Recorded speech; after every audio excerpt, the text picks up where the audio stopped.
Okay, you're watching Business Morning, the final lap of the program. Just quickly before we touch base with Juliana from our London studios, the shares of CNI Leasing PLC is down 10% within the first hour of trading this Monday on the news that the Nigerian Stock Exchange has extended until January 13, 2020, the 539 million ordinary shares of 6 naira per share rights offering that this company is offering the existing investors. The market is taking that news straight to the trading board, and the shares of the company is down maximum 10% in early hours of trading. This is us looking at the shares of CNI Leasing PLC down to 5 naira 40 kobo on the counters as we speak. We'll come to talk about this later within the few minutes left of the show. But Juliana is here this morning to take us through the first trading day. Juliana, good morning. Hope you had a very great weekend. But let's get going very quickly. In terms of the banking sector, climate change is hitting on the doors of the banks in the UK. And the outgoing Bank of England Governor, Carney, is the one asking all the financial services guys to brace up, because they will have to be part of those paying for the climate change.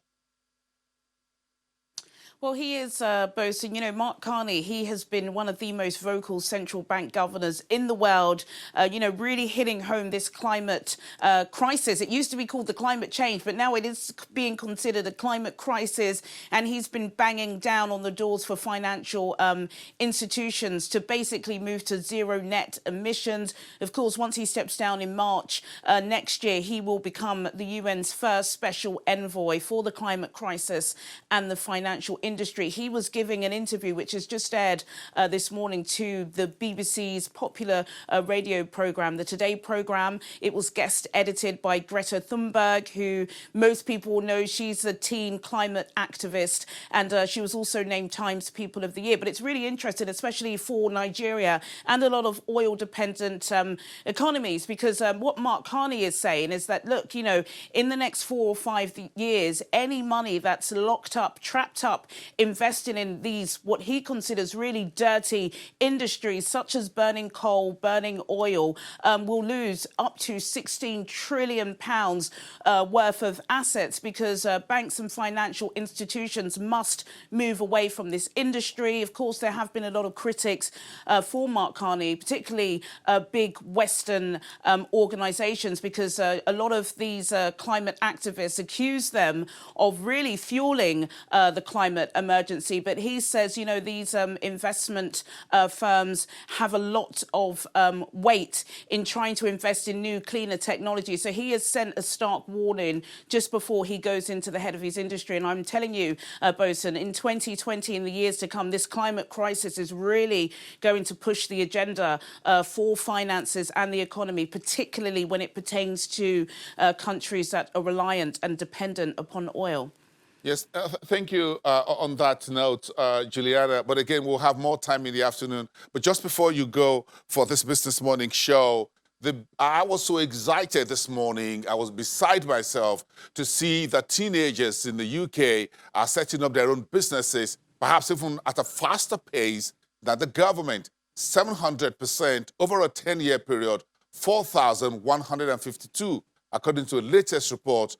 This is one good news that we can do at home here. Absolutely, it is good news. We got to be careful, Bosun. Those young ones are really coming up on our tail, and they're making loads of money. Everybody is doing the 10-year challenge hashtag. And there has been a research firm that has found that in 2009, there are about 400 British young entrepreneurs registering business. Fast forward, 10 years, and there are over 4,000. These teenagers are called Generation Z. They grew up at a time where all they knew is Google and social media, and they're really taking advantage of it. They're not just posting on social media. They're posting for money. They're YouTubers. They're influencers. These are the people that have really been influenced by the likes of Facebook's Mark Zuckerberg and former Apple CEO Steve Jobs. And they're making loads of money. And I suppose it's a good sign for all of us in the new year coming up that if you're going to be using social media, try and put some money on everything you post, because they've been doing it and it's been a huge success. Yes, very, very interesting news there from the UK. Thank you, because I had some of these young teenagers between the age of just about 18 and 24, some of them making even sunglasses from waste products. It's amazing how these young ones are thinking these days. Those of us who are Generation X or M, whatever it is, we just need to play catch up with the Generation Z. Where do we go from Z? We go back to A, isn't it? Is that how the alphabet goes? Think about it. Let's talk about it in the afternoon. I have no idea. I'm too far from it, but I think it's got something to do with millennials, generation millennial, perhaps. Who knows? Okay. But they're making loads of bucks. I wouldn't mind a regeneration, by the way. I don't mean, whatever that means. Talk to me in the afternoon after lunch. Thank you, Juliana Olayinka from our London studios.